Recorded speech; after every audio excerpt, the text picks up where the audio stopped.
Yes, sir. We are Oh. live. Welcome back. What's up? Another episode of Starlight Beacon. This is a very special episode. We're kicking off season 2 of the Mandalorian. Yes, sir. Chapter 9, the Marshal. Season 2 is finally here, man. We here. We live and we ready. It's hot. See, we got Sith Lord Maul is already in the building, sir. How you doing, man? Good to see you. Thanks for joining us on this Friday night. Yeah. What's up, Sith Lord? What's up, everybody? So, man, first impressions, first thoughts. First thoughts overall on the episode. How do you feel about this episode, man? I feel great about this episode. I feel like this episode was big Star Wars vibes. Yes. I feel like they did it right this time. Man, I'm season 1. I was like, I was rocking with it, but I still had my personal qualms about it. But this opening episode, they really hit the gold on it. I feel like. Yeah, I love this episode. I don't know, right off the bat. Like, this is great. I think I might have my rose-colored glasses on still, my rose-tinted glasses, because it was a really, really good, solid first episode. But I feel like in my heart of hearts that, as a season 2 opener, this is a pretty solid opener for a show in general. Like, this was pretty good. It sets the tone. Definitely set the tone. It set the tone. They did it right with the whole Star Wars gunslinger. Yeah, man. Like, they doubled down on that tone. They doubled down on it, man. And then big Western Star Wars vibes. And did you peep that? Like, I would say half of the content we've seen in both of the trailers they released, we saw in this episode. So they haven't shown us anything of what's to come in this season, which is great. I love that. I know, man. Like, I'm still salty about the trailers because they were trash. But like I said, it didn't like damper my hype for the show and my anticipation. Like, I was still looking forward to seeing it. Because I got faith in Dave Filoni and his expertise and his knowledge of Star Wars, and him and Jon Favreau, I think, working together is a good tandem. I feel like season 1, they didn't have the full keys to the castle. Like, I don't think they were unleashed. I think they were. I think they still had some of the training wheels on Disney, Lucasfilm playing it safe. But then after, and I think the reception of a lot of the lore heavy stuff in the first season probably surprised Disney and Lucasfilm in a good way. And then they were like, all right, well, the fans seem to like it. Let's go ahead and let you do it. What fans like. They really are. Wow. It's a wild thing. It's a wild thing. But yeah, hey, listen. Oh, wait, hold on. Let me get back to chat real quick. OG Coop, what's going on? What's up? Yeah. So, all right. This episode, we had a lot of Easter eggs. We had a lot of things revealed, a lot of character reveals, a lot of inside stuff that we're gonna dive into. I got actually a little what you got demonstration. Oh, get this up on the screen. Yeah, man, we're gonna go through some of these screenshots, some of these things. I'm gonna talk about some of these Easter eggs. I don't know if you can kind of see this. All right. Yeah, we saw the end. Yeah, we're gonna get to that too. Yeah, we're gonna get to the end. We're gonna break this thing down. We're gonna break this thing down. Like, that's all right. That reveal at the end, we're gonna talk about that at the end of the show, and then we'll open it up for a community discussion about that, because I have a lot to talk about as far as that last end scene reveal. But first things first, this, if you remember these creatures, the red eyes in the opening of the series, I think I don't think these are the same creatures, but they're similar. Okay, what are those? These are called Fernox. And we see them in the Bad Batch episodes and the previous stuff from the season 7 of the Clone Wars, and then they appear in Rebels. And what they're kind of like, they have a light sensitivity.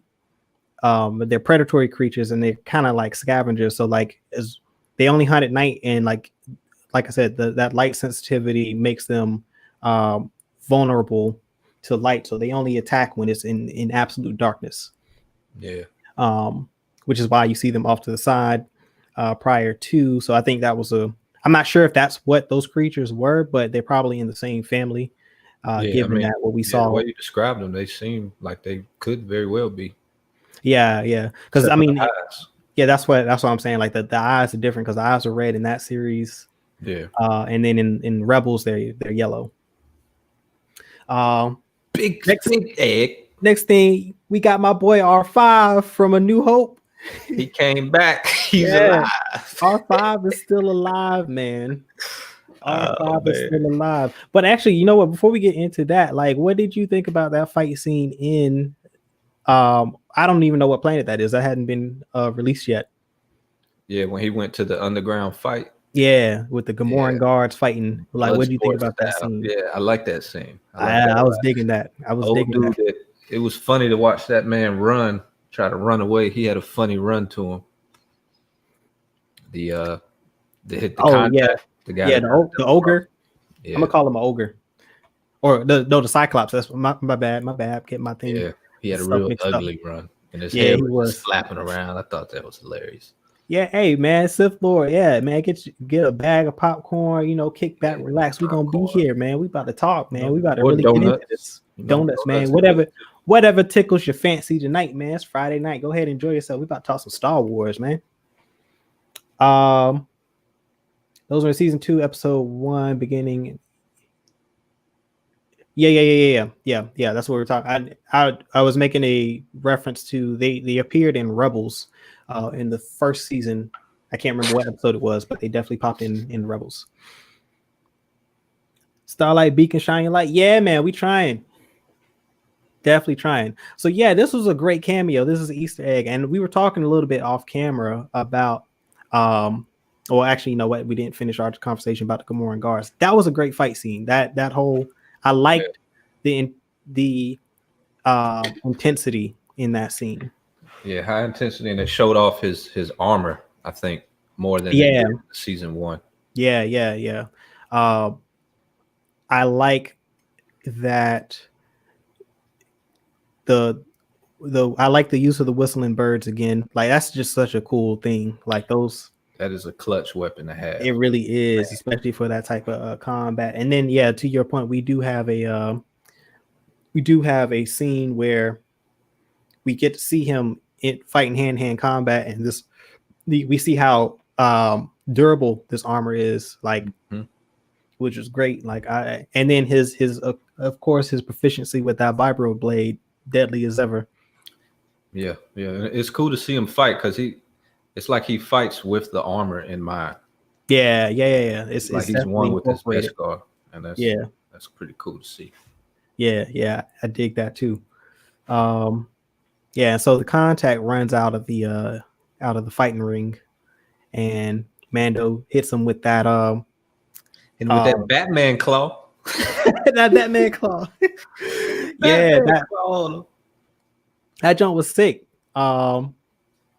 Like, he hangs him. Yeah, he hangs him upside down like Batman. That was hilarious. And he gives him that ultimatum. Did you hear what he said? What he told him? He was like, he was like, "Oh, if I tell you where he is, you got to promise not to kill me." Yeah, and he told him real slick, like, you won't die by my hand. Yeah. When he said that, I was like, oh, he about to do him here. Yeah, absolutely.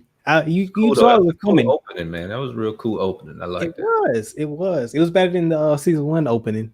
It was better than season 1 opening. Yes. I like how they just jumped into it. Like, it was just, all right, boom, we here on this planet. We don't know what planet this is, but you know. But the opening shot, I think, was my favorite of the whole opening scene. Yeah, with the graffiti, him walking in the darkness, emerging. Yeah, like Batman. That was tight. That was tight. Yeah, it was sick, man. I love that. I like how they just hop into it. Like, you know what I'm saying? Like, they don't waste any time. Like, they just go, we're gonna throw you in it. It's just like A New Hope. Like, they didn't explain too much of what the backstory is up besides of the opening crawl, where they give you a little bit of backstory, but you just hop in right in action. Like, all right, cool, buckle up, get ready for this ride. Mm-hmm. So we find out that the Mandalorian, because the Mandalorian is searching for another Mandalorian that can lead him to others who may know about the child's people or the Jedi. And we find out that from the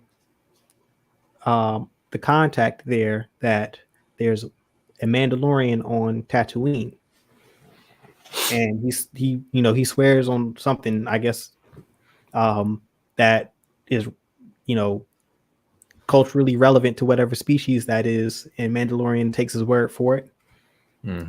Shoots the lights out, lets the monsters come and eat them. And then we're off to Tatooine. We get back to Mos Eisley. We land in the spaceport. We see my girl from the season 1. She still got her job with her droids. Yeah, fixing. That was the only moment that took me out of the Star Wars universe. I was like, oh, I'm back in North Carolina. Other than that, amazing. It was great. I loved it. It was cool. I liked her character too. Yeah, I like her character, man. I dig her character. That was cute to see. That's some vibes going on. It is. Nah, she like that cool aunt that she auntie. Hang around too much. Like, she get a little too turned. So when she pop up, you be like, yeah, it's fun. Like, you know what I'm saying? Yeah. So yeah, he tells her about hey, I'm looking for another Mandalorian. Callisto, what's good? What's going on? Yeah. Good to see you. Yeah. Sif, I'll get into the name towards the end. I'll explain that too. The JBM. Oh, okay. Oh yeah, we're gonna get a JBM explanation tonight. Oh baby. All right. Yeah, so he's asking her, like, hey, listen, I'm looking for another Mandalorian. I got it on good authority that there's another Mandalorian here on Tatooine. Do you know about this person? She's like, nah, I ain't seen no Mandalorians around here. I don't know what you're talking about. She's like, well, do you know of a place called Mos Pogra? Yeah, one of those. Mos Targus. I just Mos made that Pelgo. Mos Pelgo. Which is I know it by another name, but we'll get into that later. Mos Pelgo. And she's like, I don't even think that place exists anymore. And then it did look like it did. That place was depressing. Wasn't it? I was like, man, people live here.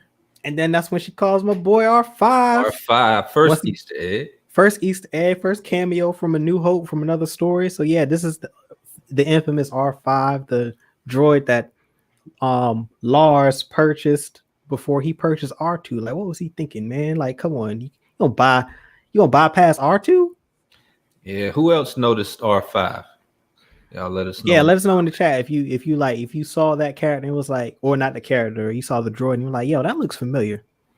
Yeah, so how did R5 in episode 4 get blown up? What happened? So he was faulty, man. Like, I don't know, it was a bad pickup on the Jawa's part. They probably tried to fix him real quick and tried to sell it real quick before it broke down again. I think that's probably what they were trying to pull, because they Jawas, they kind of shisty. So, they sell him, and before he makes it all the way to the homestead, his motivator explodes, which is what we see here. And then Luke is like, oh, he's got a bad motivator. Shout out to that name, though. Motivator. It's a motivator. Hey, man, listen, you ain't no good if you got a bad motivator. You know what I'm saying? It makes sense. You need that motivator. You need a motivator, bro. This applies to everyday life. You don't have a motivator, bro, you're no good. What good are you? You know what I'm saying? But it looks like she got it fixed. She probably got it for cheap. Tuned it up. Yeah. You know what I'm saying? Got him fixed up. Then he shows a map of Tatooine, and we see Mos Eisley and we see Mos Espa, And if you don't know, Mos Espa is actually where Anakin is from originally. So just a few cities across from where Anakin lived. Well, not Anakin, but Luke was raised. Which is all. I mean, that's so cool. Like to see. I don't think I've ever seen them in proximity. Yeah. Cool. And it's probably not to scale, but like it was cool to see that. Oh, they're somewhat close together. So it's definitely digging that. So Mandalorian heads out to Mos Pelga. Yeah, Mos Pelga, the small, tiny western town. Yeah, we had West, and then we get a classic Cowboys type scene of the cowboy rolling into town on horseback, real slow, and the townsfolk looking at him like, "Yo, who's this stranger? Like, who's this mysterious stranger?" I was digging that, man. What'd you think about that? That was dope. I liked it. All the way up to him going to the bar, meeting the Jeepers Creepers bartender. I call him. He looked just like Jeepers Creepers. Oh man, yeah, that species is called a Weequay. They never gave him a name. It's a Weequay. A Weequay. Yeah. So you seen Hondo? Jeepers Creepers. You remember Hondo? Hondo, yeah. From the Clone Wars. Yeah, he's a Weequay. So they're the same species. Same species. You know what I'm saying? That's my boy, man. I gotta see. We gotta bring Hondo back into the story. That's my boy, man. I rock with Hondo, man. Yeah. I rock with him. But yeah, so he's like, so he shows up to the cantina, to the bar, and it's like, hey, listen, looking for another Mandalorian. I heard there's one in this area. And he goes, we don't get many strangers around here. What's he look like? And the Mandalorian pauses for a minute. He's like, looks like me. Yeah. And then he goes, oh, the Marshal. And he's like, sure. It's like, does he wear armor like this? And then he looks over and he goes, oh, ask him yourself, or something to that effect. Yeah, something like that. And then he's standing in the doorway. Then we flash over and boom, we got the Marshal in some classic armor that may look familiar to you, and we'll get into that a little bit later. Mm-hmm. He real skinny in them clothes. The Mos first Espa is it Mos Espa? Pelga. Mos Pelga. Yeah, they struggling. Yeah. And that was one thing. That was kind of a giveaway. But see, for me, when it said the Marshal, like I was like, oh, because earlier it gave you the title actually in the middle of the series. Like as soon as he goes to Tatooine, the title of the episode pops up and it's the Marshal. When I saw that, I was like, ooh, know what that means. Going to Tatooine, I know who he's about to run into because I know who goes by that name there in this time period. Sure enough, here he is. It's the Marshal. And I know the first thing I noticed was like, hey, this armor doesn't really fit my man at all. Like, so, and it's intentional. Yeah. And it's, you like it more after you find out his backstory and how he got it. Yeah. So I'm like, I'm watching this and I'm like, okay, I know who this character is. This is going to be interesting when the Mandalorian finds out who this character is, because I know how strict the Mandalorian is to his creed and to his code. And that dude right there ain't from his tribe. So, he walks in, he offers the Mandalorian a drink, and Mandalorian kind of pauses like, gonna offer me a drink? How we gonna do that in front of other people? Yeah. Big red flag. They sit down at the bar. No, they sit. He takes the spatchka. He sits down at the table on the far side of the bar, and immediately removes his helmet and puts it on the table. I was like, oh man, he about to die. Yeah. That was the wrong thing. I was like, oh, he about to die already. Like, dang. It's over for him. It's over for him. And then the Mandalorian is like, I don't need to see his face to know what his face looked like, but that man was pissed. Yeah, he was definitely pissed. He was like, yo, what is going on? Who is this dude, this imposter with this Mandalorian armor on? He's not living by the code. Like, his whole world was just turned upside down. He told him, take it off Immediately. You gotta take this off, homie. Or I'll either you take it off or I will. I was like, oh, about to get nasty in this bar. Ultimatum of ultimatums right there. Mm-hmm. And what's the guy's name? He looked like he didn't want to go with it, but he had no choice. Oh, yeah. And he knew what the situation was, but his name is Cobb Vanth. Cobb Vanth. Okay. Yes, Vanth. Yeah. He's the Marshal of Freetown. Then so FYI, backstory on this character of Cobb Vanth. This is why I appreciate and I like Dave Filoni being basically the creative showrunner along with Jon Favreau, because Cobb Vanth is a character that was in an interlude to a book called Aftermath, and this is actually a trilogy of books. The first one came out in 2015, like right after The Force Awakens, and this trilogy kind of loosely fills out the time jump between Return of the Jedi and the Force Awakens, that's a 40-year period. That's a 40-year time gap. So this book kind of sort of loosely structures that time period with a series of books. And in an interlude in the first book, this character appears, and he's on Tatooine, and he is purchasing some armor, some Mandalorian armor from Jawas. That's basically how the book reads. It doesn't say whose armor it is. It's just that he buys the Mandalorian armor off of some Jawas, and that he becomes the sheriff or the marshal of this place called Freetown, formerly known as Mos Pelga. So like that's that's basically all that is to the story. Like we don't ever see him again in the series. Like it was just that brief little mention, and like for him to pop up in this show during this, I'm like, you have to know and appreciate the lore and the expanded universe to do something like this, to put this in a main series, to pop this character out of this book, which is canon, and figure out a way to make him relevant to this story.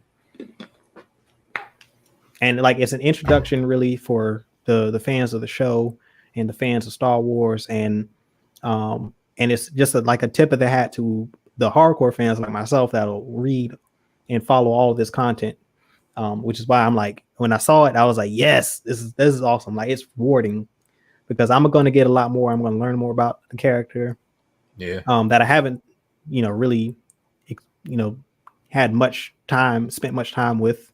Other than that brief mention in the interlude. And so now we're experiencing this character pretty much together. I just got a little bit more on his backstory than most. So yeah, that was awesome. So we got the standoff. It's a cool shot. Yeah, the standoff they almost dueled. That was cool. I was looking forward to the duel though. I was like, man, about to bust him down. Because I'm like, but it's like, yo, this dude's in full Beskar. Like, he's not gonna survive. Dude's already taking his helmet off. It's over for him. I'm like, there's no way he wins this Mexican standoff. He knows he's no match. Yeah, and then but before good call out, at least though. I didn't realize that. It's a good connecting those dots. Oh, I didn't pick that. Yeah, that is a great call. A great call. I didn't pick up on that. Yeah, that's a great call. So yeah, we get, but before that, before they go into standoff mode, something I thought was funny. Cobb Vanth is trying to get a read on the Mandalorian, and he's like, I know about the Mandalorians, know how good y'all are at killing. I figured I've got your armor on.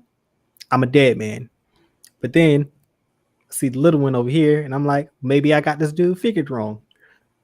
And then when Mandalorian doesn't back down, he's like, are we going to do this in front of the kid? And then I remember in my head, I was like, he's seen much worse. And then the Mandalorian was like, he's seen worse. And I laughed because I was like, I would have wrote that. I'm sitting there thinking, I'm like, bro, he has no idea what this child is seeing. None. None whatsoever. None whatsoever. So I thought that was hilarious. Then all of a sudden, the earth starts quaking right before they can get shot off, and like they're both kind of like, all right, what's going on? And at this point, I don't know what to expect. I'm like, I don't know what's about to happen here. Like, Yeah. I'm like, I thought it was like, my first thought was, yo, some type of large ship is coming into town for the bait. yeah. I was like, yo, is this like the Imperial? I was like, could it be? Is Moff Gideon like? Did he send a detachment to Tatooine? Like, is this really about to happen right now? Like, and then I had no idea what it was. Yeah, I was completely lost. I was like, all right, from this point on, I'm like, all right, I'm going for the ride because I'm like, I don't know what's about to happen. They pulled up into town. Well, no, so they step outside the bar, and like they're looking off into the distance, and then we see this mass of sand just moving, and I'm like, oh, tremors. Yeah. I was watching with my brother, and that's exactly what we said. Tremors. We had just watched the latest Tremors on Netflix. Yeah, that's out. Tremors, Shriekers. Yeah, and then I was looking at it, and then I was like, yo, I was like, yeah, it's kind of big. I was like, it might be like, are they playing off of Dune real quick? Like, is this like a well, I forgot what those worms are called on Dune. Spice worms. Yeah, the spice. Yeah, no, that's not what they're called. But yeah, we'll call them spice worms. I was like, yo, Dune movies coming out soon, so I was like, yeah, that could be a thing. And then as it passes by the bar, and I see the spikes like on his back, like because it gets near the surface, I was like, is that a crate dragon? And then like it emerges from the sand and eats the bantha, and then he was like, it's a crate dragon. I was like, yo, that is crazy. They just put a crate dragon into this series. I was like, I've not heard anybody say anything, make any mention of a crate dragon appearing in the show. Yeah, I didn't know what it was. I had never heard of a crate dragon up until that point, so I was calling it a sand shark monster. Sand shark monster. Yeah, I mean, it's basically what it is, like sand shark tremor crossover. That's a crazy monster, though. It really is. Like, man, that thing appeared in it's mentioned in earlier works, but I think its first appearance is in Knights of the Old Republic, and I know it is also in Star Wars Galaxies. Like, it's a video game like type of thing. You know what I'm saying? I'm like, they're bringing stuff from the video games into canon now. Like, yo, this is crazy. Like, Yep. And just before that monster showed up, the crate dragon, they had some desert rats. What were they called? Wampas. Wampas? Yeah. No, womp rats. No, yeah, womp rats. Okay, yeah. Kanto kept referencing womp rats too, like through the whole episode, which was cool. I thought it was cool to see little animals. Yeah, and they were like baby womp rats, because like I think Luke said something about womp rat like in A New Hope. Well, right before they go on the Death Star run. So yeah, another deep cut, another Easter egg. But I think we've seen them before in the series. So the Mandalorian and Cobb Vanth agree to put aside their differences temporarily. They come up with a ultimatum like, yo, if you help me kill this crate dragon, I'll give you this armor, and we can go our separate ways, split the difference. And he's like, that's acceptable. Mm-hmm. So they ride off together to go find this crate dragon, because Cobb knows where it is. We get our next our next big Easter egg. That's so cool to see the callbacks and the connection. Exactly, right? Like a real universe, you know. Yeah, if this looks familiar to you, if this speeder looks familiar to you, it's because it is, man. That's Anakin Skywalker's. That's one of the engines from Anakin Skywalker's Power Racer, dog. Like that's a deep, deep cut, man. Like that's Yeah. just cool, bro. Like you know what I'm saying? Like to do that, that's just cool. Like I appreciate that. What were we That complaining about Wednesday? that had to be Columbia. Yeah, we were talking about pod races. We were just talking about power racing on Wednesday. Like, yo, why they leaving out power racing? Like, man, I like power racing. That was a cool concept. And here we go. Dave Filoni he felt the energy. He was like, man, we don't have enough emphasis on power racing. let's put this power racer engine into this. Make Cobb Vanth retrofit Anakin Skywalker's pod racer into a speeder, which is cool. Like that's like, you know, it's Tatooine. It's not like it's Coruscant. They ain't got that many resources out there. Like modes of transportation clearly hard to come by. The speeder, for instance, this is the same model speeder that Anakin used when he went to go slaughter all the Sand people in Attack of the Clones. But yeah, man, yes, isn't that cool? Yes, let us know in the chat, man. Isn't that a cool? Isn't that a cool? That's a great Easter egg, man. That's good fan service. That's what that is. It's not forced. It's like, oh man, yo, that's so cool. I remember that, especially like that for me brings out the inner child. I was 6 years old when Phantom Menace came out. You know what I'm saying, like 99. 99. Wow, I had just turned 6. Turned 6. Yeah. I can't math. I was 12. See, yeah. So I'm saying it's like, you know, that movie is part of my childhood. You know what I'm saying? It's like my first theatrical Star Wars experience. And to have this call back into this episode, I was like, yo, you know what? I appreciate that. So cool. Oh, a little fast forward. Fast forward a little bit. Let's keep going. Let's get into this conversation about what happens with the Tuscan Raiders. And this is something I also appreciate about this series. They continue to like humanize the Tuscan Raiders a bit, because all before, like, they just been like these savages that come in, raid towns and kill people. Like, and then in the series, in the first season, we saw Mandalorian actually go and communicate, speak their language, make a deal with them to pass through their land, you know, showing respect to the tribe and the natives, which is awesome. Did you want to cover Vanto's backstory on how he got the armor while they were on their way to check out the yeah. So I can call that back real quick. Oh, you got a question? Callisto, Mando. Let me see. Could have easily just taken the armor. Why did he create a cause request? Maybe creature could be a dangerous child. Search easier. Yeah, that's a good question, and I think that a lot of that has to do with the morality of the Mandalorian. I think he's just a good person. Like, I don't think at this point he wants to kill people. Yeah, because I had that same thought too. Yeah, I think he's like, really have to do this, but he's making a conscious decision to help people.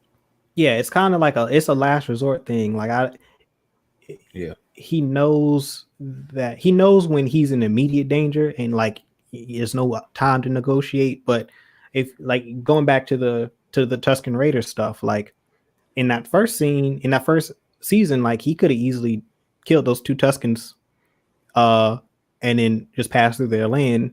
But instead, he chose to negotiate for passage across their lands. Like, you know, so I think if the option is available for him to not go the violent route, he'll do that. Yep. Which is good. You know what I'm saying? The child needs a good role model. Classic hero. It's a real cowboy thing, you know. Yeah. Really harkening back to those cowboy stories, really. So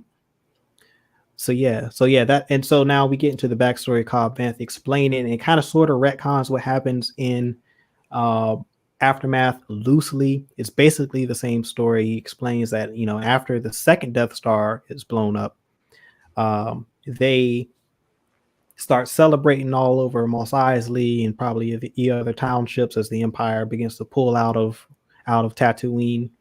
And then immediately, as soon as that power vacuum opens, another one comes in to replace it. The mining collective jump in and try to take control of Mos And Pelgo. the mining collective, don't they have a larger presence in the books? I believe so. Yeah, I think the mining collective is kind of like what Zerka used to be, the Zerka Corporation.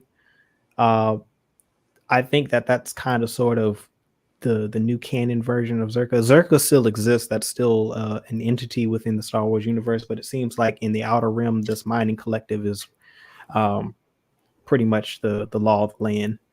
Yeah. So they've, and we see them also in Rebels, but like I said, they seem to be very they operate somewhat in the Outer Rim mostly, because that's where I've seen them, which is, you know, that's a once again callback, I think, to Dave Filoni. And so yeah, no, we get into, he explains that, you know, they come in, they start shooting up the bar. He barely escapes with his life. He grabs this Camptono, and heads off into the desert. Yeah, and he didn't know that initially until he got to the Jawas. Then he realized, oh, okay, there's a, you know, it's got these crystals that are super rare. He says a funny line in reference to that. What's that? I had to write it down. He said, every once in a while, both suns shine on a rat's tail. Yeah, that was funny. Yeah. Well, I'd never heard one. It was so Star Wars Western, and it worked. Like, it didn't take me out because I was like, I heard him say that, and I went with it. You know what I'm saying? Like, it didn't make me go like what? I was kind of like, yeah, okay, I got it. Yeah, because he said, yeah, and him just walking famished through the desert. That was a funny comical moment. Yeah, it was fun because it's funny how he's trying to get that dead leg to me. He was trying to act like tired and fatigued. I was like, he's really selling this right now. Yeah, because the Jawas pulled up, and I remembered, like, from Wednesday, you talking about the Jawas and how they just appear from nowhere. I'm like, who are these people, bro? They might be a villain, like low key. They might be plotting to take over the whole galaxy because they're just everywhere. Like, they probably got the numbers to do it. But anyway, that's a Star Wars conspiracy. Yeah. But no, like, it's, yeah, to your point, the Jawas just seem to be everywhere. It's like they knew where that, they probably just showed up because they knew he had that Camptono of crystals, and they're like, yo, we got to go get this dude. Yeah, they got a scent for it. Yeah, you remember in A New Hope when R2 was going through that valley and they just kept popping up? They were just creeping them the whole time. I feel like that's what they do. They always got some spies somewhere, like lurking, peeping everything. But yeah, so they bring him aboard, give him some water. They're like trying to sell him, or get him to trade for the crystals. And he peeps the Mandalorian armor and goes, yo, give me the armor, I'll give you the crystals, and I'm gonna head back to Freetown, which is kind of sort of what happens in Aftermath. Maybe not as detailed as that. I think some of the story elements shifted around, but basically the core of the story stayed the same. Yeah. What else does he get from the Jawas? He probably gets the guns too, because I don't think he had one when he left. So I'm assuming he got that blaster. Okay, he got what he needed. Yeah, he probably got. I mean, they got everything. Like, yeah, that was a lot of crystals. It was. I'm pretty sure he got a bargain. Or I'm pretty sure Jawas got a bargain, because I'm thinking that those are pretty rare. Yeah. Mm-hmm. I know it's Beskar, but still. And then so Okay, what? I think Sith Lord has a question. oh, what's up, Sith Lord? Drop it in the comment section. We're gonna do Q&A at the end too. But all right, where was I? Oh yeah, so he gets the best car. He puts it on. He goes back to the bar. He clears out the mining corp. They go running off to their speeder and try to leave town. Then he puts down a little visor, locks in on him, fires the jetpack rocket. Mm-hmm. Dead hit. Becomes the hero, becomes the marshal. Has been protecting the town ever since, and I'm pretty sure the Mandalorian respects that. Yeah, definitely. I think he's got some. I think there's some mutual respect there. And then, good. Yeah. Then they roll into the valley, and then all of a sudden, like we hear this monster, something growling in the background in the distance. And they stop, dismount, take up arms, start checking the perimeter, everything. And then we see this creature emerge from behind a rock, and then more emerge from behind a rock. And I'm like, oh, it's about to be an interesting shootout. Yeah. And once again, Mandalorian makes some Tuscan call. What beast was that? I called it a sand mountain beast. Yeah, I don't know. I call it a Tuscan pit bull. All right, I could dig that. We'll rock with that. You know what I'm saying? It's just some Tuscan pits, man. That's all. And then he makes the call. One of them runs up to him and gets real friendly, and then all the Tuscans pop up again, and he makes a deal, and he tells them, "We're going to go fight we're trying to go kill the crate dragon." And then they go, "Yo, if you're trying to kill the crate dragon, we'll join you." Cobb Vanth is like, "Yo, what are y'all saying?" And he basically repeats the conversation. They head off to the camp of the Tuscans. They sit down, have conversation. Mandalorian's negotiating the terms of the engagement they're playing. They're getting some intel from the Tuscans probably. Cobb is feeling real uncomfortable because apparently these people, these I don't know if it's this tribe, but some form of one of the Tuscan tribes had invaded the town previously, and he was uneasy about that. So there's some tension. The one of the Tuscans breaks open some sort of fruit, vegetable, some sort of native vegetation, and tries to give it to Cobb. I think that this is like a peace offering. Saying, listen, I think that's a Native American thing, that sharing. I think I don't know, maybe I'm wrong, but I think there's a tradition where if you sit down and share either a meal or a drink with someone, it's kind of like a peace offering. It's a truce. I can't remember what culture that is. Many cultures. Yeah, and I think that's what the gesture was. He didn't get it. He gets hostile, gets confrontational, and then Mandalorian fires off his flamethrower, calms everybody down. It's basically like, bro, if we fight each other, the crate dragon's gonna kill us all. Yeah, basically like, sit down. Tense. It was. Yeah. Sith Lord had a good question. Remember the guy? I forgot his name. He brought it. Cobb Vanth. That is what we'll get into later. Once we get into the Boba stuff, because that's something we don't really know. We don't know what happened to Boba. Because up until this point, we didn't know what his fate was. Even in the aftermath of the novel, it doesn't mention what happened to Boba. It's just implied that him being on Tatooine, finding some Mandalorian armor, the only obvious Mandalorian that we know of on Tatooine was Boba. So, but other than that, we had no idea what the fate of Boba Fett was.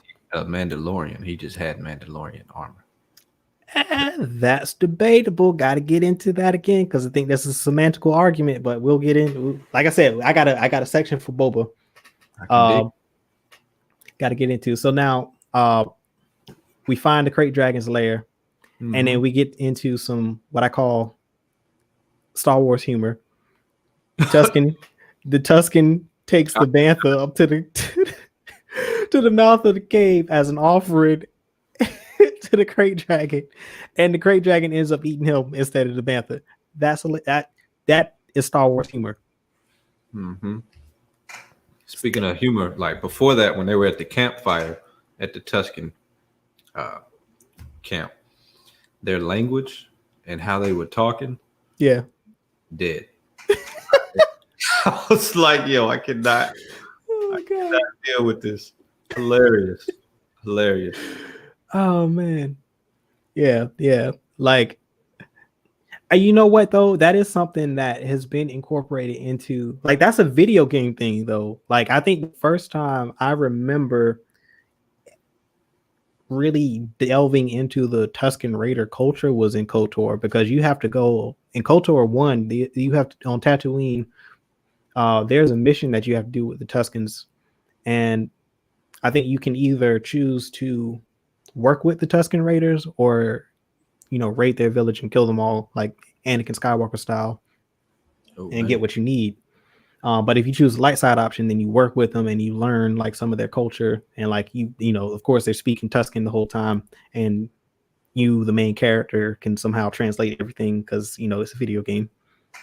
And so you negotiate, and it's kind of similar. It harkens back to this episode, and I made a comment off camera that a lot of this episode felt to me like an RPG. Like, if you've ever seen these montages on YouTube or just on the internet in general, where someone will take the cutscenes from a video game and splice them together in order so you kind of get a loose idea of the story. A lot of this narrative felt like that, because the video games, especially in RPGs, get into a lot of detail and a lot of story.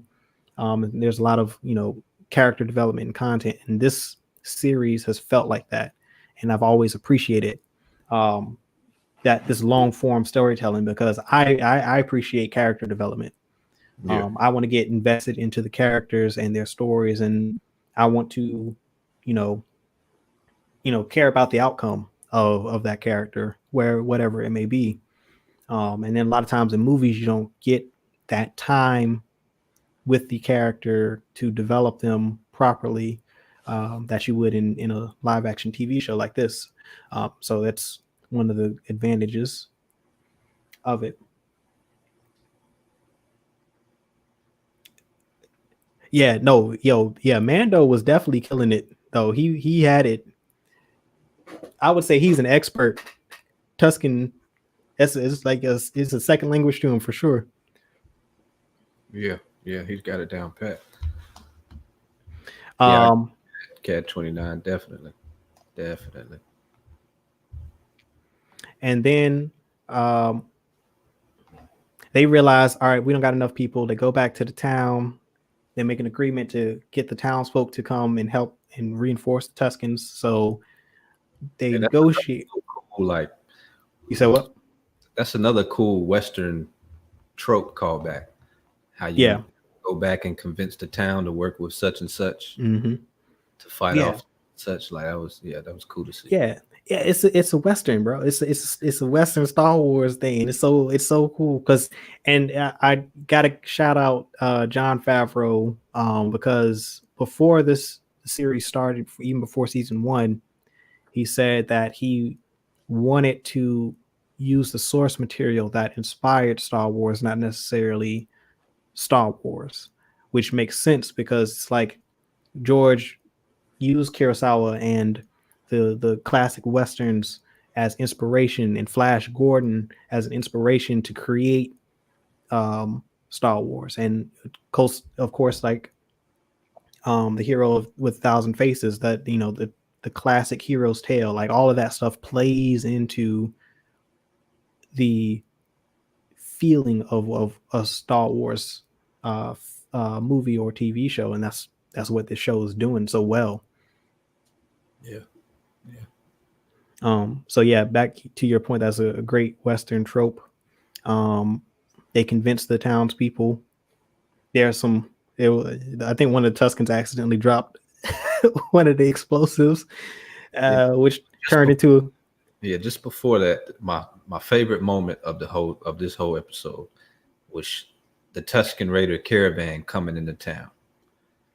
When I saw that, I was like, man, that's what made me say big Star Wars vibes, right? Yeah, yeah. We never get to see Tuscan Raiders like this. Like we never see them working with anybody. Yeah, that was caravan, and that was just that was wild. That was great. That was a very special magical moment too, and it was very, like you said, it was very Star Wars. A very Star Wars moment, and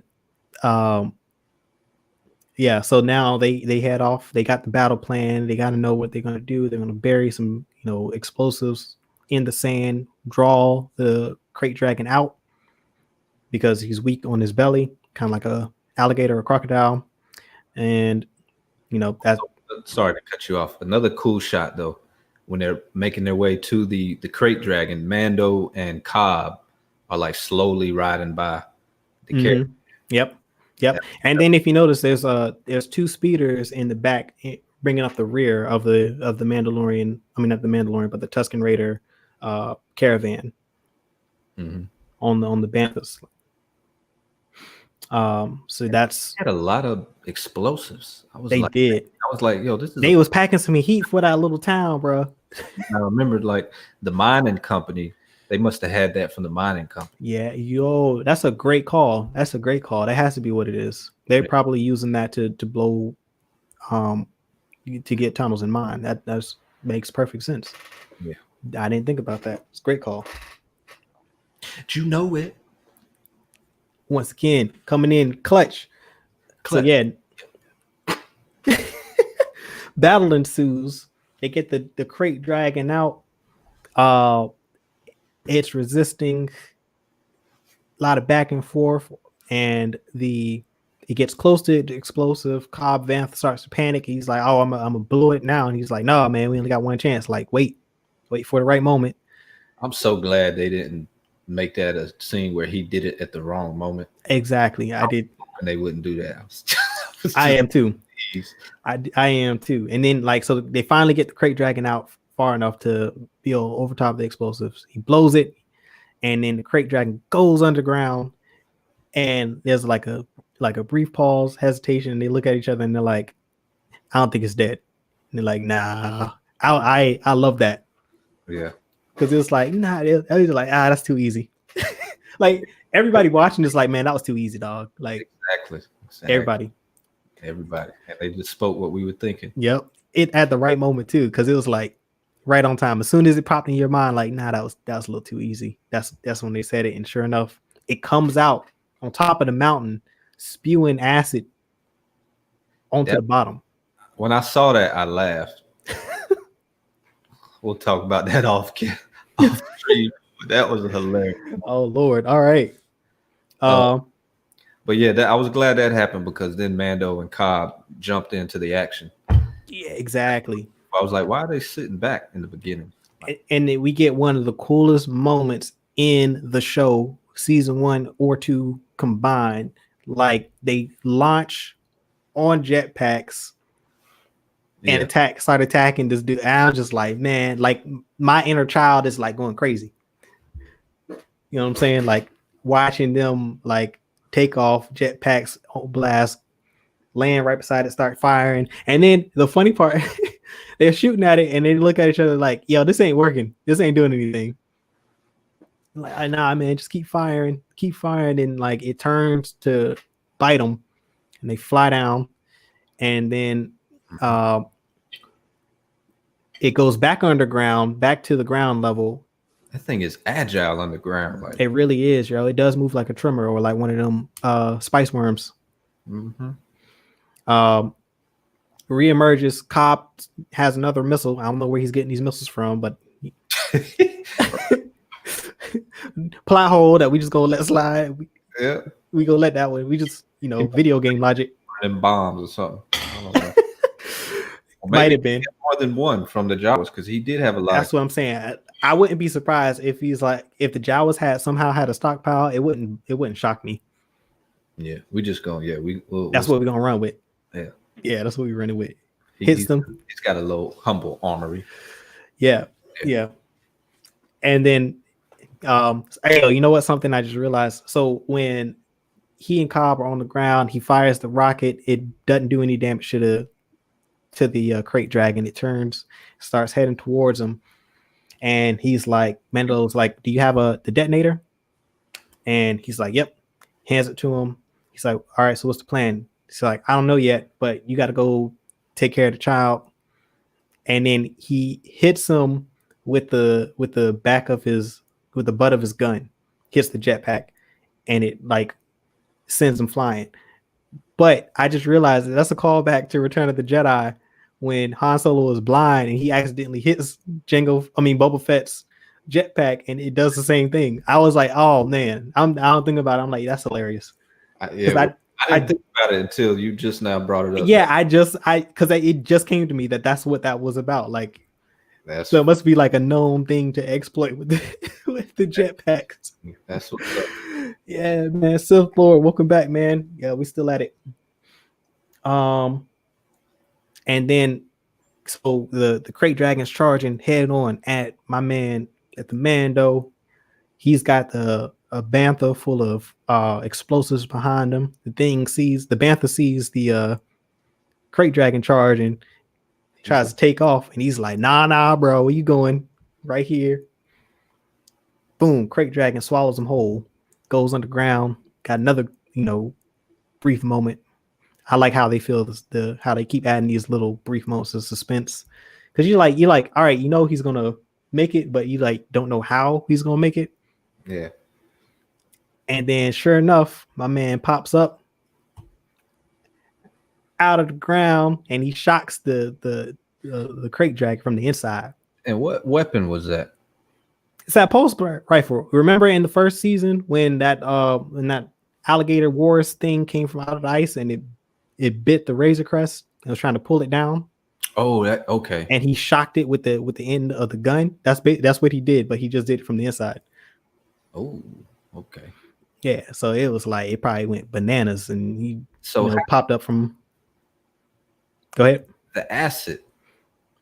All right, so this is how it works because I peeped this on my replay of the episode.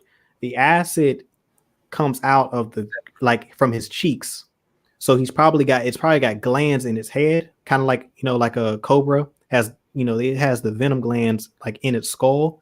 Yeah. That go directly into the fangs, and I'm thinking he has probably some sort of like pouches on the inside of his cheeks because it came from like the inside of his cheeks outward and not from his stomach. Okay. Yeah. So from the just the biology of it, that's probably how it works. It's probably similar to the cobra, where it's got like these special glands that are resistant to the deteriorating effects of the acid, so that it can vomit it. Yeah, because when he came out the body, he was covered in green. Yeah, and I think that's just intestinal digestive fluid. I don't think that's the acid. All right. I don't think that's the acid. I was kind of like thinking about that too on my first watch because I was like, I didn't peep it when you see the crate dragon on the mountain. That's when you see how it's spewing out of his mouth, and you realize that it's coming from his cheeks and not from his intestine. Because my first thought was like, oh, he's vomiting stomach fluid. Yeah. Digestive fluid. That's what I thought it was initially. But then I realized that it wasn't the case. Okay. That makes sense. And what is that? So, yeah, another Easter egg. Is that an egg or a pearl? It's not an Easter egg. It's not an egg, but it's an Easter egg. And yes, it is a pearl. This is a deep cut. So we got the crate dragon. One, that's a deep cut, deep lore. But even deeper is this pearl. And I know a lot of people miss this. It may have gone over a lot of people's heads. So let me explain, because once again, this is sort of like a video game thing. In KOTOR 1, when you kill the crate dragon, it has a pearl, and it's very valuable to the to the natives, to the Tuscans, and to the people of Tatooine in KOTOR 1, right? But as you notice, when it eats, well, as it maneuvers, it consumes sand and rock and all of that. And if you think about like a oyster or a clam, how it makes a pearl, pearls are basically just dirt that had just been refined and compressed in the stomach of the clam.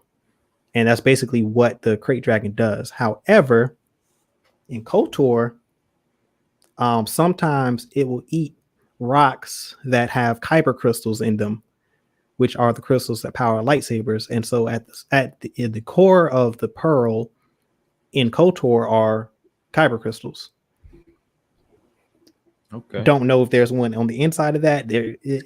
This might come back into play later in the series, but just some backstory into the crate dragon pearl. It's a possibility. I have a theory. What's the theory, man? Go ahead.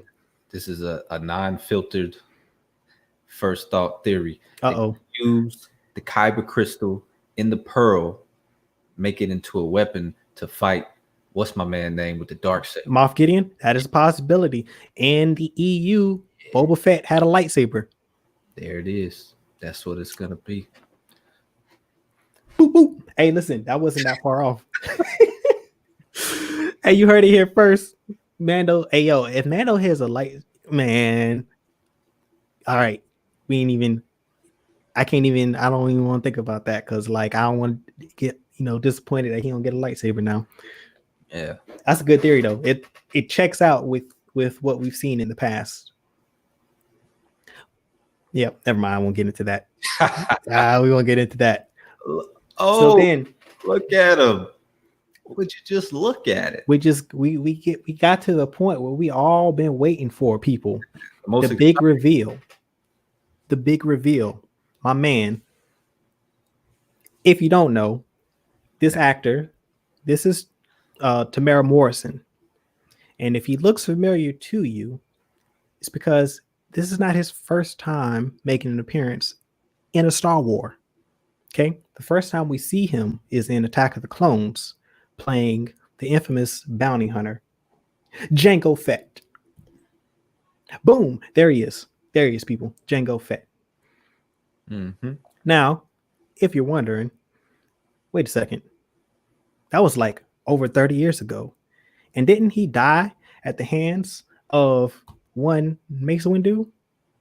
You are correct. Head gone. But there's one caveat. If you recall, Jango Fett was the template that the Kaminoan cloners used to create the Grand Army of the Republic. See, as you can see, Clone Commander Cody here. Direct clone of Jango Fett. The whole army is basically Jango Fett. Mm-hmm. Right? He had one ultimatum. One thing he asked for before he agreed to do this for the Kaminoans, that they give him an unaltered clone to raise himself. And that clone he named Boba, which, as we recall, witnessed firsthand Mace Windu killing his father, whom he loved very much. Mm.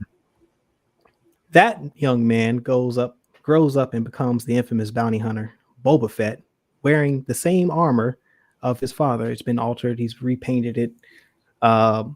And yes, this is the same bounty hunter that captured Han Solo and helped Darth Vader freeze him in carbonite. This is the same dude. This is the same armor that we see one Cobb Vanth wearing. The exact same. Been weathered, beaten down.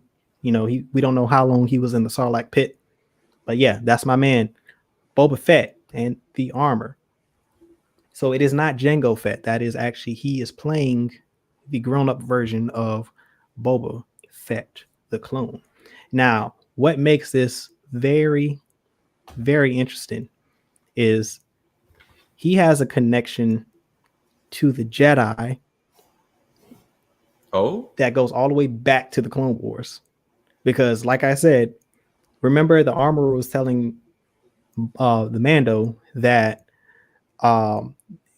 the enemy sorcerers known as Jedi wielded these powers and abilities that the child possesses, right? Boba witnessed Mace Windu murder his father, and he also fought Luke Skywalker in Return of the Jedi. So he will reinforce that negative stereotype of the Jedi and probably make the Mando a little bit more paranoid if they are at some point, if they decide to work together. This is going to be really interesting because it could go both ways too, though. It really could, because we don't know where he is, like mentally. Yeah, we don't know what. Yeah, because we just don't know where his mental state is right now. We don't know what his allegiance is. Like, does he, he was a bounty hunter. Does he hold grudges, or does he kind of like a job's a job? Like, how does he operate? Has he had a redemption moment? And we don't know. We don't know. Seems to be self-sufficient, and he's just lurking in the background. But that was not the first time he fought Luke Skywalker. In the comic, I think it was the Star Wars comic. I forgot what issue it was, but Vader, after A New Hope, after the destruction of Death Star 1, hires Boba to find out who the pilot was that blew up the Death Star. Because if you remember, he was like, yo, the Force is really strong with this pilot. And so he's curious as to who that was, because he wants to know more about this individual, this person. Boba tracks Luke back to Tatooine, because Luke goes back to Tatooine to get Obi-Wan Kenobi's belongings from his homestead. Mm-hmm. He's got like a bunch of old Jedi texts, his personal Obi-Wan's personal journal, his holocron, all that stuff. Like, he goes back to get that. Boba confronts him in the homestead. They fight for a little while, and then Luke ends up knocking him out with the lightsaber. Knocking him out with the lightsaber? He knocks him out with the lightsaber. Yep. It doesn't kill him. Like, he hits him, he strikes him, and it like knocks him out cold. He hits him with the butt of the lightsaber. I think that's how it goes. Yeah. And so he passes out. Luke escapes, and when Boba comes to, he's like, oh man, I gotta go back to Lord Vader. Goes back, tells him that Luke escaped, but he found out his name, and he tells him his name is Luke Skywalker. And like, Vader pauses for like a long time, and then he's like, is that all? And he says, yep. And he's like, basically, all right, leave. And Vader basically gets so pissed that he starts like cracking the glass in the observation deck of the Star Destroyer that he's in. Because if you remember, the Emperor 1 told him that he killed Padme and that all of his children were dead because she didn't have time to give birth. So he's thinking that Padme's dead, and he also killed his child, right? The Emperor told him that he killed Padme. The Emperor told Vader that Vader killed Padme, because remember, Anakin chokes Padme on Mustafar. Yeah. And he's like, nah, I felt her. She was still alive. Like, I don't understand what do you mean she's dead? And so that creates some tension between Vader and the Emperor, because Vader is like, he doesn't trust that that's the truth. And then he does some investigation. He's convinced enough that she is dead, and the child died too, because at the time the Emperor didn't know that she had given birth either. And so now you fast forward, and all of that's coming back at the end of New Hope. So that's just a little caveat into the backstory of Boba, Vader, Luke Skywalker. So like, yeah, this is a very interesting connection for the story as a whole. Like, having Boba if they interact, and I think they're gonna interact in the next episode. I don't think we leave Tatooine starting episode 2. I think Boba somehow is gonna go in either he might meet Mando at the hangar. I don't know if the Mando is going to give up on the search for the Mandalorian or what have you, but they've got to. I think in the next episode they're going to interact with each other, and then that'll be interesting dynamic. Yeah, yeah. I wonder if he's gonna. I don't think he wants the armor back. I am curious about that too. Because if he's so, they show him there lurking in the background, so that Yep. lets us know that he knows about Cobb and all of that. He would have to Mm-hmm. either that or the ruckus caused him to come out of wherever he was to view it. But I feel like he knows Cobb has the armor, and he's just like, nah, that's behind me now. Yeah, yeah. That's that faces he's been through it. he has he's got some new scars. Like that's not the. That might be the scars from the pit. I think so too. I think it's Starlight. Oh, and then they also make an interesting note that remember when they arrive at the cave and they're like, oh, that's an empty Starlight cave, and they're like, empty Starlight cave, like Starlight cave's never empty. It's like unless it's eaten by the crate dragon. I think that it's possible what a crate dragon, maybe that crate dragon ate the Sarlacc that Boba was in, and that's how he escaped. Possibly, yeah, possibly. I feel like he was in a situation much like Cobb, and the Jawas found him stranded. Yeah, armor for something. It might have been that, and it might have been like maybe the acid was maybe I don't know, maybe the acid was on the armor and he took the armor off like because it was burning through it or something. I don't know, but I feel like he escaped and he abandoned the armor and the Jawas found it. Because Boba Fett's. We're talking about Boba Fett here. He's not just gonna let some Jawas steal his armor. That's not gonna happen. It would have to be a reason. I mean, yeah, it's got a sentimental connection. Yeah, I think I think it's deeper than that probably. I think there's a reason why he abandoned the armor, and we'll probably find out why in the next episode. Some say it's Rex or Boba. So this is a very interesting point too, because like I said, the clones were cloned Jango Fett. So we know that Rex is alive during this time period because he fights on the Battle of Endor. He survives he's fighting for the rebellion. I think that there are some rumors floating about that we'll see Rex also in this series. Captain Rex from the Clone Wars, like he'll have his full out white beard, which would be interesting to see Tamara Morrison act both Rex and Boba Fett on screen at the same time. That could be very interesting. Mm-hmm. There's I just don't think it's that simple. Like I don't think I just don't see it has to be a deeper reason for Boba Fett to just abandon his armor, because it has a lot of value to him. Like it's his father's armor, so he's not gonna just give that up.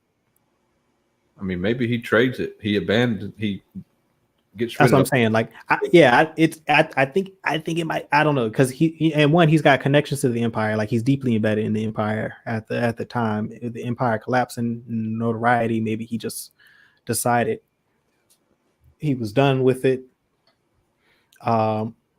Maybe he felt shamed. Yeah, I think by him being defeated so easily in Sarlacc. I don't know. Could be. Yeah, I mean, maybe he's just trying to blend in. I like the hot theory. Yeah, he was hot. He's just like go. Yeah. He's like, I mean, yeah, maybe he's just like Well, also, as a matter of fact, there's a reason why he's on Tatooine still. It has to be because He's stranded. because he has his own ship. He's got Slave One. That's like Jabba's palace. He could have easily gone back to Jabba's palace to get his ship, and he could have got out of there. Okay. There has to be a reason why he is on Tatooine. Maybe episode 2 goes right into it. That's what I'm saying. Like, there's a lot they got to explain as to why, because it's been 6 years since the Return of the Jedi, so he's been on Tatooine for 6 years. There's a reason why he's been there for that long. Like, they got to explain that. Like, they can't just let that slide. You know what I'm saying? Oh man, what else? So another thing. So now that they've gotten this, I'll say this. I was not anticipating the Boba Fett reveal to be in episode 1. I did not see that coming in episode 1. I heard that he was going to be in the series. All of the sources, Den of Nerds, Theory, Star Wars Explained, like all the reputable leakers and insiders were corroborating the story. Kessel Run Transmissions, everybody was corroborating that he was gonna make an appearance in the series. I don't think anybody anticipated him being in episode 1 of the series, and if he's in episode 1, then that leads, to me, that means that a lot of the other rumored cameos are probably real. Like, I think they're gonna really set up like an Avengers level team up in this season. Yo, that would be that. Yeah, I could see that, especially how they named episode 1 the Marshal. And then when they end, Cobb is like, yo, how we meet again? Remember in season 1, every time they said that, all those characters came back. I'm trying to tell you, bro, we about to have an Avengers level event. Yeah, maybe each episode is dedicated to one like secondary character. And I hope that is the case. We also heard that rumor as well that there's focus on the other characters. Like in the season, they start to build out the overall lore of this time period in this universe and these characters. So we get a lot more character development for the other characters as they gear them up for their own spin-off shows. Yeah, that's what I'm saying. Like it's not as simple as him just going, all right, you know what? I'm done with this. Like, there's a reason for that identity situation going on. Yeah. Internal conflict there. But yeah, so another thing I wanted to mention, the rumored characters that are going to appear in the show. We can get into it now since we pretty much going through the episode. We'll end it at the hour 30 mark, so in the next 12 minutes. Yeah, and y'all also watching, go ahead and post your favorite moment of the episode. Absolutely. Yeah, absolutely. And if you're watching for the first time, make sure you leave a like, comment, subscribe. We'll be doing this recap series every Friday for when each episode drops. Yeah, so make sure you tune back in. Answer your question about my name.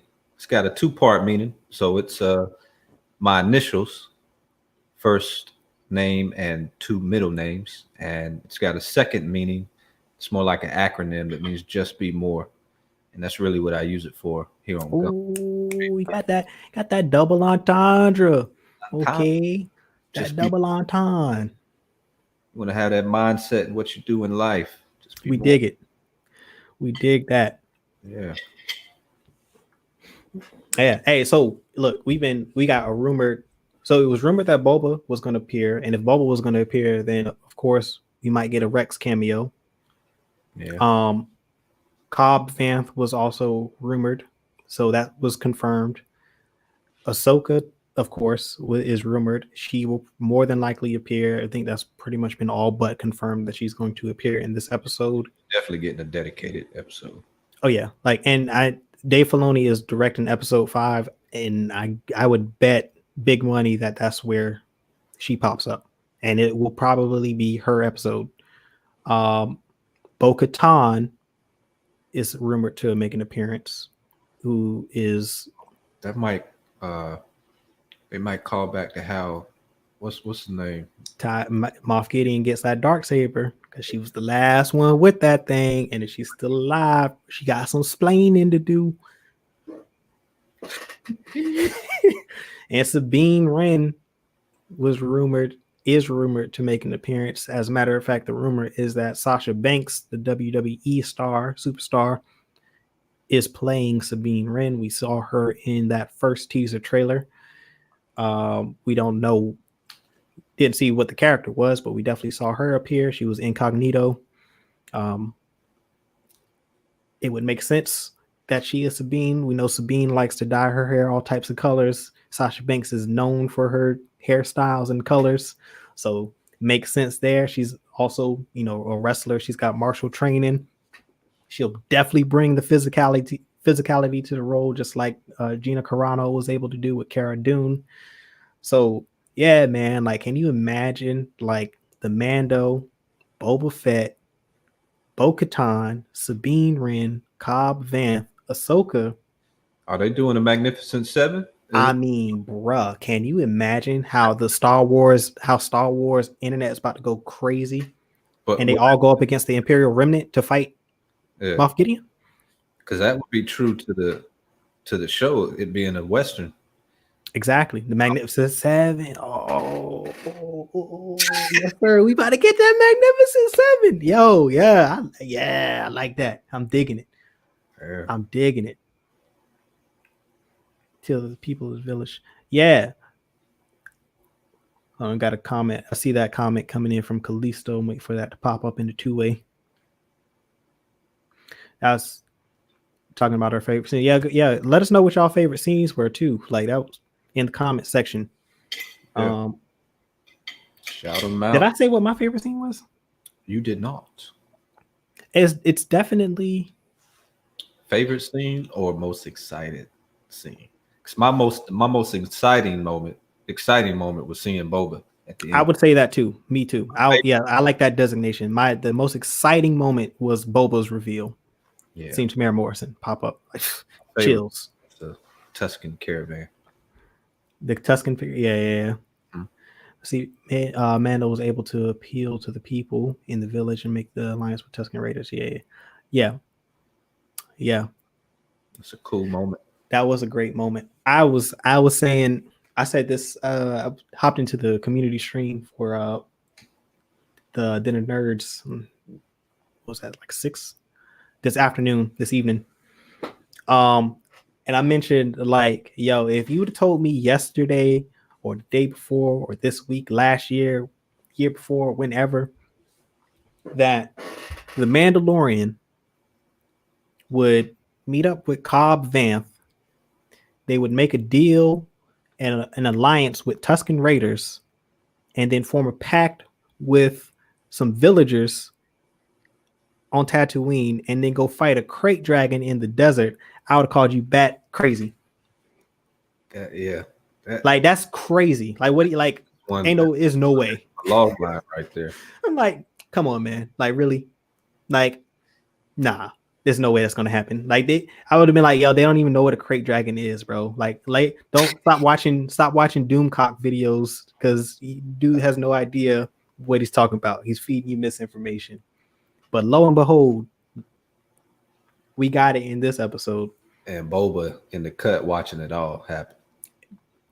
It's just like, this is incredible. Like, this is what a Star Wars show should feel like. Yes. Like, the Easter eggs, the callbacks, the nostalgic moments, none of them felt forced. They all served the story, and they were all rewarding, and they all were intentional. Yes. And another aspect that might be why you felt like it was a true Star Wars episode, we didn't see any of the child, really. Yeah, they didn't. Yeah. Exactly. Yeah. Like, the child became an internet craze, like, after episode 1 of season 1. And the child was the thing, and the Mandalorian was the background. Yeah, and then they didn't deviate in this season. Like, they kept that real. They doubled down on the Western feel and the Western tone, and kept it rooted in that, Outland Western Star Wars. We're out on these backwood planets. Yeah, Like, which is good because we already know the importance of the child bone, so we don't really need to focus on that too much now. exactly.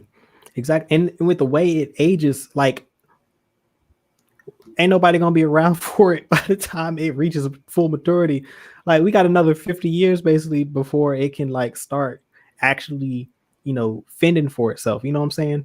I wonder what that growth spurt looked like. Yoda is like what? How tall is Yoda? 4 feet? 3'8". 3'5". I'm gonna say 3'5". 3'5". Yeah. Anybody else in the chat want to guess before I say it? He probably 3'5" is tall. I'm gonna say 3 feet. You say 3 feet. Yeah, go to 3 feet. 2'8". All right. Drum roll.